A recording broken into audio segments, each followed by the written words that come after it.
Hello friends, GK गुरुजी अड्डा के YouTube platform पे मैं शैलेश आप सभी का हार्दिक स्वागत करता हूं।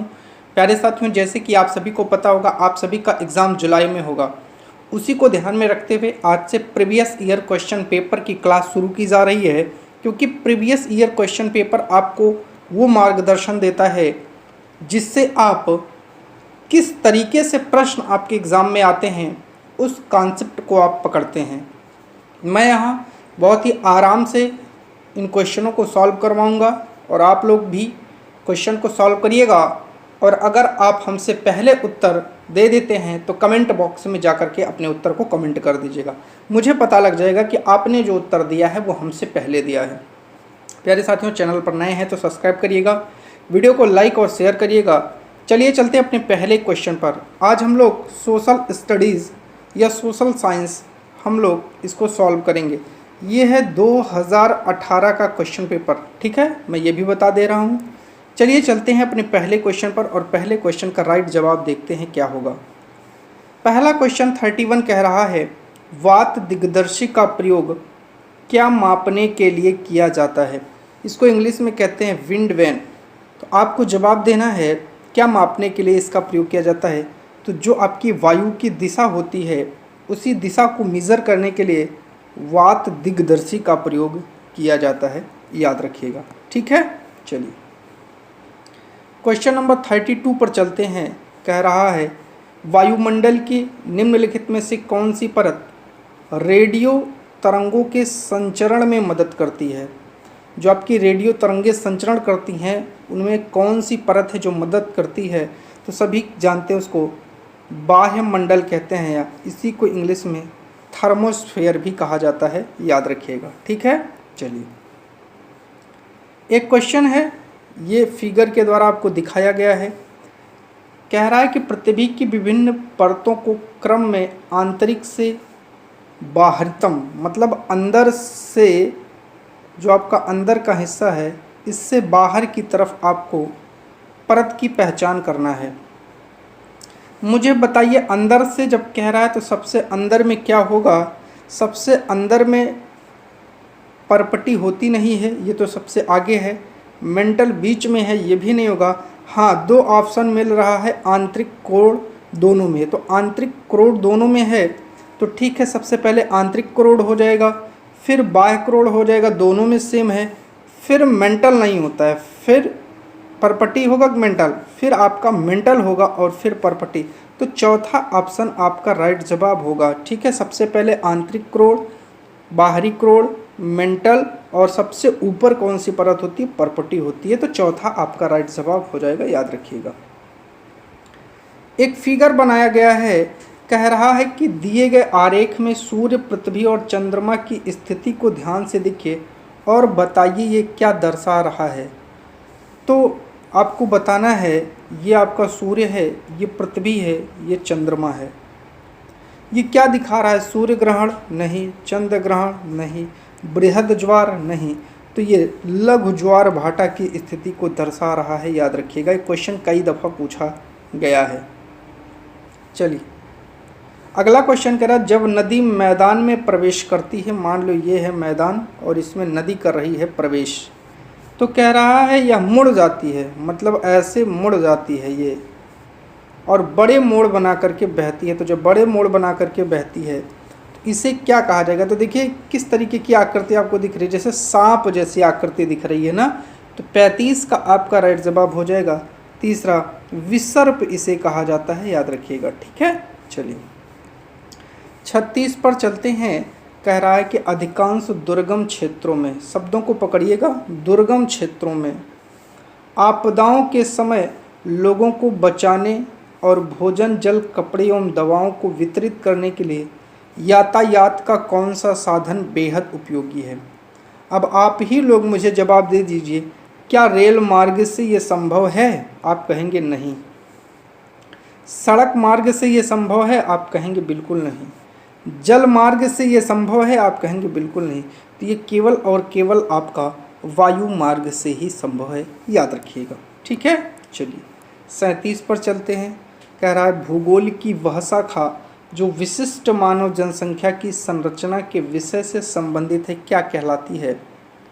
37 का राइट जवाब देना है, उसे जनसांख्यिकी कहते हैं। क्या कहते हैं भैया? जनसांख्यिकी कहते हैं, याद रखिएगा। 38 पर चलते हैं। कह रहा है कि कथन ए और कारण आर। सूर्य गुजरात में अरुणाचल प्रदेश से लगभग 2 घंटे बाद अस्त होता है। बिल्कुल सही है, कोई दिक्कत नहीं है कथन में। अरुणाचल प्रदेश गुजरात की तुलना में उच्च अक्षांश पर स्थित है। ये भी कथन आपका सही है, कोई दिक्कत नहीं, कथन दोनों आपके सही हैं। चलिए आगे देखते हैं।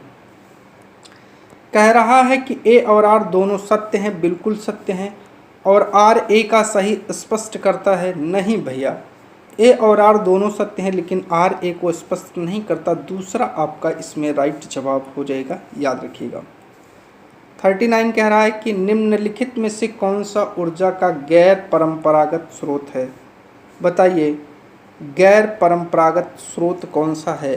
तो आपका राइट जवाब हो जाएगा सौर ऊर्जा। ये क्या है? गैर परंपरागत स्रोत है। विशेष रूप से निर्मित टैंकों और तालाबों में मछली का प्रजनन क्या कहलाता है? तो मछली का प्रजनन आपको जवाब देना है, क्या कहलाता है। चलिए जल्दी से आप लोग इसका राइट जवाब दीजिए कमेंट करके। मैं जानना चाहता हूँ कितने भाई बहन को इसके बारे में जानकारी है।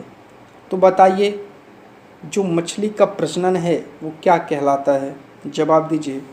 चलिए, उसे पिसी कल्चर कहते हैं। क्या कहते हैं? पिसी कल्चर कहते हैं। कई दफ़ा कई एग्ज़ामों में पूछा गया है, क्वेश्चन इंपॉर्टेंट की श्रेणी में आता है, याद रखिएगा। ठीक है, चलिए अगले क्वेश्चन पर चलते हैं। स्थल का एक संकरा भाग जो 2 बड़े स्थलीय भागों को एक दूसरे से जोड़ता है, उसे क्या कहते हैं? आप मुझे जवाब दीजिए। स्थल का भाग 2 बड़े स्थलों को जोड़ेगा तो स्थल संधि कहलाएगा, और जल का भाग जब जोड़ेगा तो उसे जल संधि कहेंगे। ठीक है, तो आपका इसका राइट जवाब क्या हो जाएगा? स्थल संधि हो जाएगा। 42 कह रहा है कौन सा महाद्वीप आकार में सबसे छोटा है? तो बताइए सबसे छोटा कौन है? मुझे इसका जवाब दीजिए जल्दी से। 42 का आपको जल्दी से राइट जवाब देना है। सभी भाई कमेंट करिए, मैं जानना चाहता हूँ कौन कौन भाई इसका राइट जवाब दे सकते हैं। सभी लोग कमेंट करिए और कमेंट करके ज़रूर बताइए इसका राइट जवाब क्या होगा। तो इसका भैया राइट जवाब ऑस्ट्रेलिया होगा। और अगर आपसे पूछ ले यही सबसे बड़ा क्या है, तो सबसे बड़ा आपका एशिया है, याद रखिएगा। सबसे बड़ा और सबसे छोटा दोनों इम्पॉर्टेंट है। कौन सा है? तो एशिया है, याद रखिएगा। ठीक है, चलिए। कह रहा है कि उच्च प्राथमिक स्तर पर सामाजिक विज्ञान में सम्मिलित है। देखिए आप ही जानिए, मनोविज्ञान हमारे यहाँ का पार्ट नहीं है, समाज शास्त्र भी हम नहीं पढ़ते हैं, तो समाज शास्त्र जहाँ है गलत हो जाएगा। तो अर्थशास्त्र हम पढ़ते हैं, तो इतिहास, भूगोल, राजनीति विज्ञान और अर्थशास्त्र ही हमारा राइट जवाब होगा। 44 कह रहा आगमनात्मक अधिगम में से किस विधा का विरोधाभासी है? तो जो आगमनात्मक अधिगम होता है वो व्याख्यानात्मक शिक्षण का क्या होता है? विरोधाभासी होता है। ठीक है, चलिए 45 पर चलते हैं। कह रहा है दिए गए कथनों ए और बी को पढ़िए और सही उत्तर का आपको जवाब देना है। कह रहा है आलोचनात्मक सोच धारणाओं के निर्माण तथा विचारों के अनुप्रयोग और विस्तार को बढ़ावा देती है। बिल्कुल सही है, इसमें कोई गलती नहीं है। यह दूसरों के तर्कों और विश्वासों को समझने और मूल्यांकन करने में मदद नहीं करती। गलत है, करती है भैया। तो आपका ए सत्य और बी असत्य हो जाएगा। तो 45 का पहला आपका राइट जवाब हो जाएगा। चलिए 46 पर चलते हैं। 46 कह रहा है कि अनुभवजन्य साक्ष्य क्या है? बताइए अनुभवजन्य साक्ष्य क्या है? इसका राइट जवाब दीजिए। सभी इसको कमेंट करिए, जो भी भाई जान रहे हैं सभी लोग इस क्वेश्चन का आंसर कमेंट करें। मैं जानना चाहता हूँ इसका आंसर ज़्यादा से ज़्यादा लोग कमेंट करें। देखिए, इंद्रियों के माध्यम से वास्तविक दुनिया में एकत्रित आंकड़ों को ही अनुभवजन्य, अनुभव का मतलब जिसको हम अनुभव करें, अनुभव करके जिस साक्ष्य को हम जुटाते हैं वही तो अनुभव। अनुभव किससे करते हैं? हम अपनी इंद्रियों से ही तो करेंगे। चलिए 47 पर चलते हैं। कह रहा है कि भौतिक विशेषताओं के मॉडल प्रतिकृतियाँ शिक्षण के लिए सबसे अधिक उपयुक्त हैं। अब बताइए 47 का राइट जवाब दीजिए।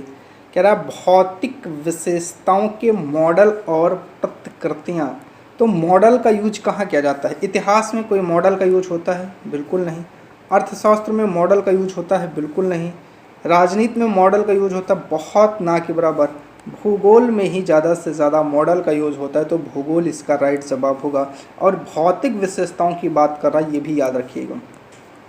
48 पर चलते हैं। कह रहा स्थानीय समाचार पत्र से मौसम की जानकारी का संग्रह किस प्रकार का स्रोत है? कोई स्थानीय आपको समाचार पत्र है, चलिए यहाँ मौसम की जानकारी आपको दी गई है, आपने उसको पढ़ लिया, जानकारी आपको पता चल गई, किस प्रकार का ये स्रोत कहा जाएगा?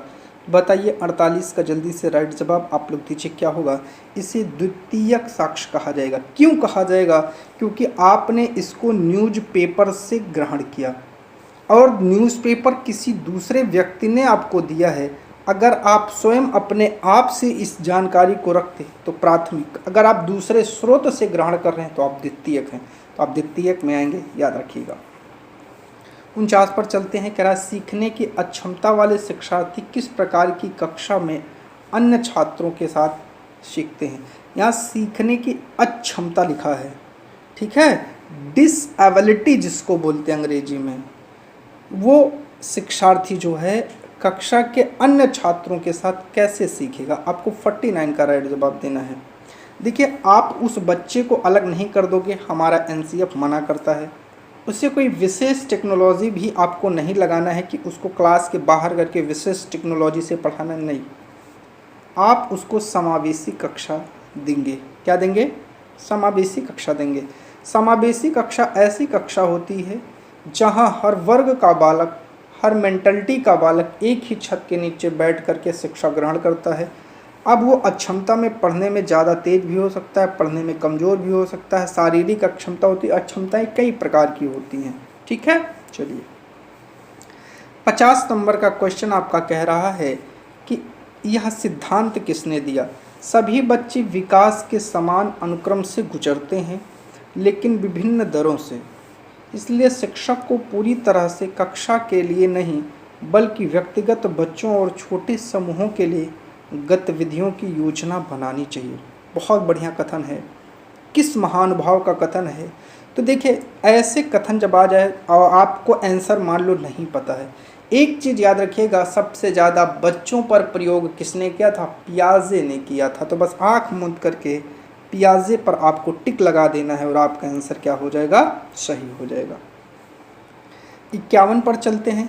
कक्षा में सहकारी शिक्षा को बढ़ावा देने के लिए एक शिक्षक को चाहिए कोऑपरेटिव लर्निंग, सहकारी शिक्षा।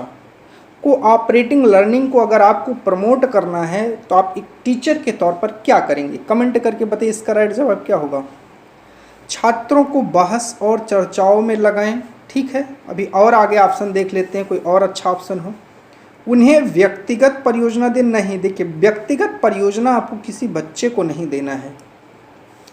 काम के लिए कक्षा को छोटे छोटे समूहों में विभाजित करना है, ये भी आपको नहीं करना है। परियोजना को करने के लिए उन्हें विभिन्न स्रोत प्रदान करें, नहीं, ये भी आपका गलत है। छात्रों को बहस और चर्चाओं में लगाना सर्वाधिक उपयुक्त आंसर है, तो 51 का पहला आपका राइट जवाब हो जाएगा। 52 पर चलते हैं। कह रहा है कि एक आत्मनिर्देशित, जिसे सेल्फ डिसिप्लिन, आत्म अनुशासित, सेल्फ गाइडेड, आत्मनिर्देशित सोच जो एक उचित तरीके से गुणवत्ता के उच्चतम स्तर पर तर्क करने का प्रयास करती है, उसे क्या कहेंगे? बताइए 52 का राइट जवाब दीजिए, आप लोग क्या कहेंगे? उसे क्रिटिकल थिंकिंग कहा जाता है भैया, आलोचनात्मक सोच। फिर से, एक आत्मनिर्देशित, आत्म अनुशासित सोच जो एक उचित तरीके से गुणवत्ता के उच्चतम स्तर पर तर्क करने का प्रयास करती है, उसे आलोचनात्मक सोच या क्रिटिकल थिंकिंग कहा जाता है, याद रखिएगा। 53 पर चलते हैं। अजंता गुफा चित्रों में इस्तेमाल किए गए रंग किस सामग्री से प्राप्त किए गए। देखिए पशुओं के अंग के अवशेष से किसी प्रकार का रंग का साक्ष्य नहीं, हमने आपको एनसीईआरटी पढ़ाया है और एनसीईआरटी चल भी रही है सीरीज। ग्रेफाइट से कोई रंग बनता नहीं था, पौधों और खनिजों से वो जो है प्लांट और मिनरल्स, इन्हीं से वो जो है अपने रंगों का यूज़ किया करते थे, याद रखिएगा। 54 पर चलते हैं। कह रहा सबसे पुरानी पांडुलिपि, जो आपकी पांडुलिपि क्या है। पांडुलिपि का मतलब होता है हाथ से लिखा गया, पहले ये जान लीजिए, हाथ से लिखा गया, जिसको हाथ से लिखा गया हो वही है पांडुलिपि। किस पर लिखा गया है, अब आपको इसका राइट जवाब देना। ऐसा सभी भाई बहनों को पता होगा, ताड़ के पत्तों पर लिखी गई है और हिमालय के क्षेत्र में एक भूर्ज नामक पेड़ होता था जिससे हमें एक पत्ता मिलता था, उस पत्ते पर भी हम लोग क्या करते थे, उसको लिखने का काम करते थे। तो ताड़ के पत्तों पर और भूर्ज नामक एक छाल के पेड़ के पत्तों पर भी हम लोग इसको लिखने का प्रयास करते थे। तो पहला आपका राइट जवाब हो जाएगा, याद रखिएगा। मानव इतिहास में निम्नलिखित में से कौन सी अवधि या काल सबसे लंबी है। देखिए सबसे लंबा काल आपका जो है वो पुरा पाषाण काल है और इसको भी 3 भागों में बांट करके पढ़ा जाता है, ठीक है, याद रखिएगा। पूछा जाता है पुरा पाषाण काल जो है वो कितने भागों में डिवाइड है, महत्वपूर्ण क्वेश्चन है, कई दफ़ा यहाँ से क्वेश्चन बने हैं और आपसे पूछे जाते हैं। इसको याद रखिएगा कि जो आपका पूरा पाषाण काल है वो 3 भागों में बटा है और मानव इतिहास की लगभग मान के चलिए 99% जो घटना है वो इसी पूरा पाषाण काल में ही हुई है, ठीक है। ये भी आपको याद रखना है, मोस्ट इम्पॉर्टेंट क्वेश्चन की श्रेणी में आता है, ठीक है। चलिए इसके बाद चलते हैं हम लोग अपने अगले क्वेश्चन पर और देखते हैं अगले क्वेश्चन का राइट जवाब हमारा क्या होगा। चलिए, कह रहा है कि दिए गए कथन ए और बी को पढ़िए और सही उत्तर का चयन कीजिए और आपको सही उत्तर का चयन करना है। चलिए, मेहरगढ़ पाकिस्तान के बोलन दर्रे के पास एक उपजाऊ मैदान में स्थित है। बिल्कुल सही कथन है, कोई गलती नहीं है। वहाँ खेती और पशुपालन के साक्ष्य मिले हैं। बिल्कुल, जब मैं आपको क्लास 6 की एनसीईआरटी पढ़ाया हूँ, जा कर के आप लोग देखिए, इसका जवाब वहाँ पर लिखा है। ए और बी दोनों कथन आपके सत्य हैं। 57 नंबर पर चलेंगे। कह रहा है कि भारत में निम्नलिखित राज्यों में से किस राज्य में हड़प्पा के नगर सबसे बड़ी संख्या में मिले हैं। तो बताइए सबसे ज़्यादा संख्या में हड़प्पा के नगर किस राज्य में मिले हैं। तो देखिए इसका राइट जवाब आप लोग दीजिए, मैं जानूँ। वो सबसे ज़्यादा आपको गुजरात में देखने को मिलेंगे। कहाँ मिलेंगे? गुजरात में देखने को मिलेंगे, याद रखिएगा, ठीक है। चलिए, कह रहा ऋग्वेद मूल रूप से किस भाषा में रची गई। देखिए आपको पता ही है ऋग्वेद संस्कृत में रचा गया और उस संस्कृत को हम लोग प्राक संस्कृत कहते थे, ये भी याद रखिएगा। कभी कभी प्राक संस्कृत लगा के दे देगा तो कंफ्यूज मत होइएगा, प्राक संस्कृत या संस्कृत भाषा में रचा गया था, याद रखिएगा, ठीक है। चलिए, 6ठी शताब्दी ईसा पूर्व में मगध महाजनपद के सबसे पहले शासक कौन थे। 59 का राइट जवाब दीजिए। जो आपका मगध महाजनपद हुआ, मतलब जो जनपद थे, जब ये जनपद आपके श्रेष्ठ होने लगे तो आगे चल कर के यही महाजनपद कहलाने लगे, ठीक है। तो इसमें सबसे पहले आपका जो शासक हुआ वो बिंबिसार हुआ, याद रखिएगा। कई बार क्वेश्चन पूछा गया है, इम्पॉर्टेंट है। 60 पर चलते हैं। कह रहा है निम्नलिखित में से कौन सा बौद्ध धर्म के त्रिरत्नों में से नहीं है। नहीं शब्द को गौर रखिएगा। देखिए तो नहीं क्या है इसमें, बताइए जल्दी से। 60 का राइट जवाब दीजिए, सभी को पता हो। देखिए एक तो बुद्ध है, धम्म है, संघ है। अब आपसे अगर पूछ ले त्रिरत्न कौन से हैं, तो बुद्ध, धम्म और संघ ये आपके त्रिरत्न हैं, इसको नोट कर लीजिएगा, ठीक है।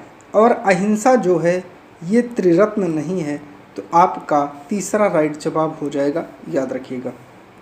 61 कह रहा है निम्नलिखित में से कौन राज्यसभा सदस्यों का चुनाव करता है। जो आपके राज्यसभा के सदस्य हैं, विधानसभा निर्वाचन क्षेत्रों के मतदाता। देखिए मतदाता कहाँ आप चुनाव करेंगे, उसमें मतदाता जाते ही नहीं हैं। संसदीय निर्वाचन क्षेत्र के मतदाता का मतलब आम जनता नहीं, आम जनता का कोई मतलब ही नहीं है तो वो कहाँ जाएंगे वहाँ। लोकसभा के सदस्य नहीं, इनका भी कोई भी मतलब नहीं है। तो आपको इसका राइट जवाब देना होगा, क्या होगा, विधानसभा के सदस्य जो विधायक होते हैं। 62 पर चलते हैं। कह रहा है कि भारत द्वारा निम्नलिखित में से किस शासन प्रणाली को अपनाया गया है। एकात्मक संसदीय, देखिए हमारे यहाँ एकात्मक का कोई भाव नहीं है, तो एकात्मक जहाँ जहाँ रहेगा वो गलत हो जाएगा। ठीक है, अब दो बचा, राष्ट्रपति और संघीय और संसदीय और संघीय।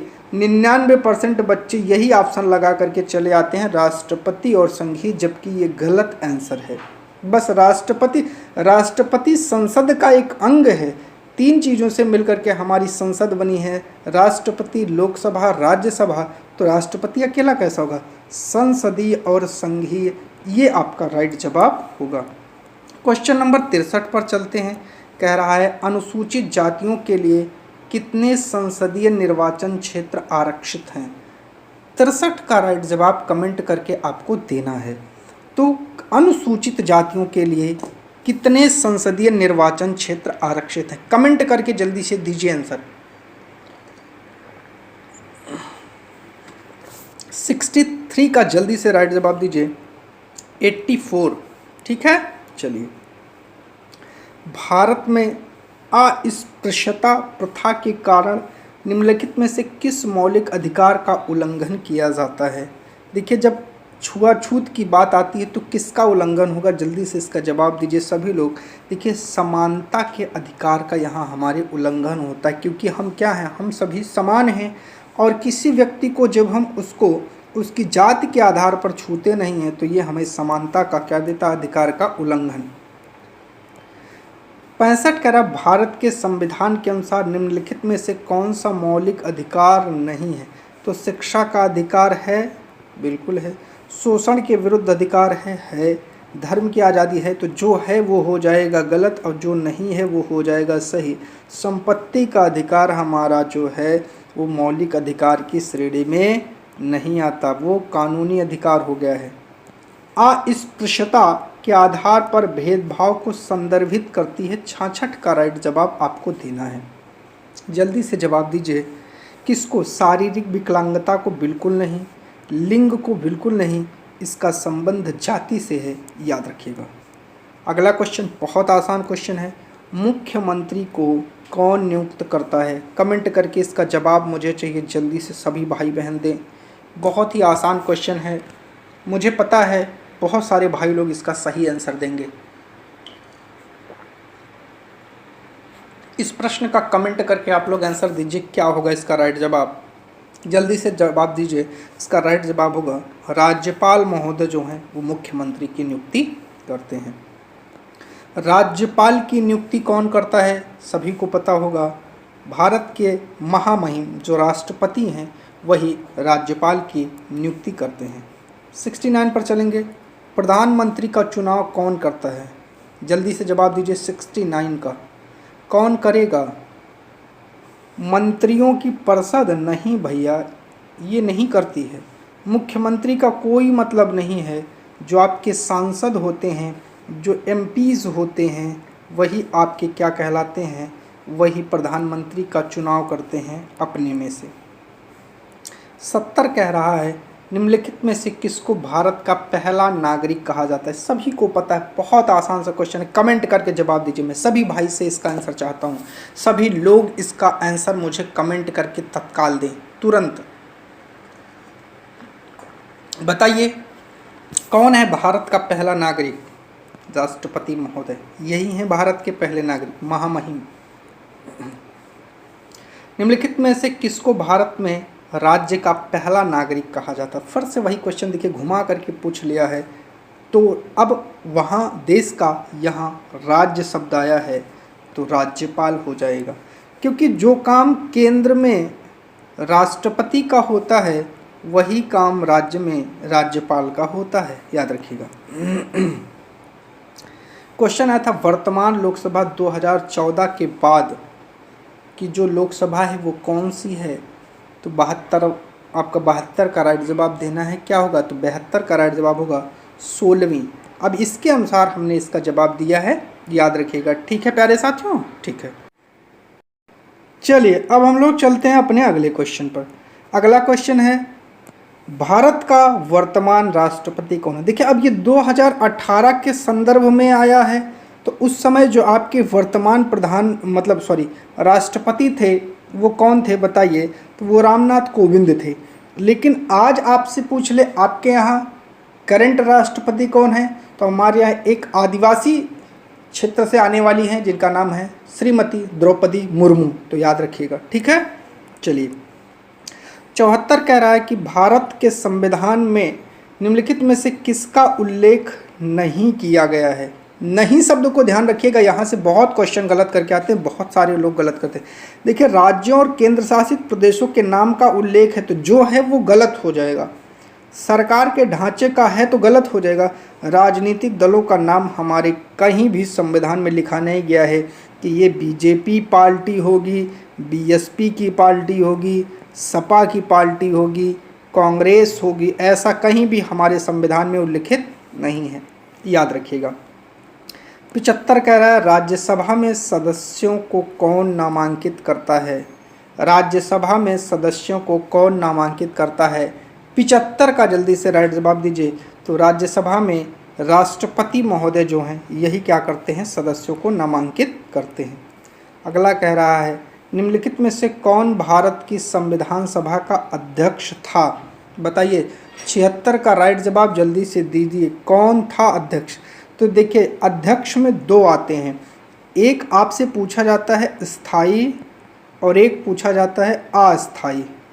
देखिए जब आपके संविधान की 9 दिसंबर को बैठक हुई थी तो उसमें जो अस्थायी अध्यक्ष थे डॉक्टर सच्चिदानंद सिन्हा थे, लेकिन जब 11 दिसंबर को बैठक होती है तो आपकी डॉक्टर राजेंद्र प्रसाद को स्थायी अध्यक्ष चुना जाता है, तो याद रखिएगा। ठीक है, चलिए 77 कह रहा है, निम्नलिखित में से कौन भारत का एकमात्र भारतीय गवर्नर जनरल था? मोस्ट इम्पॉर्टेंट क्वेश्चन है, बढ़िया क्वेश्चन है। सी राजगोपालचारी यही स्वतंत्र भारत के एकमात्र पहले और अंतिम, दोनों शब्दों में याद रखिएगा, गवर्नर जनरल थे।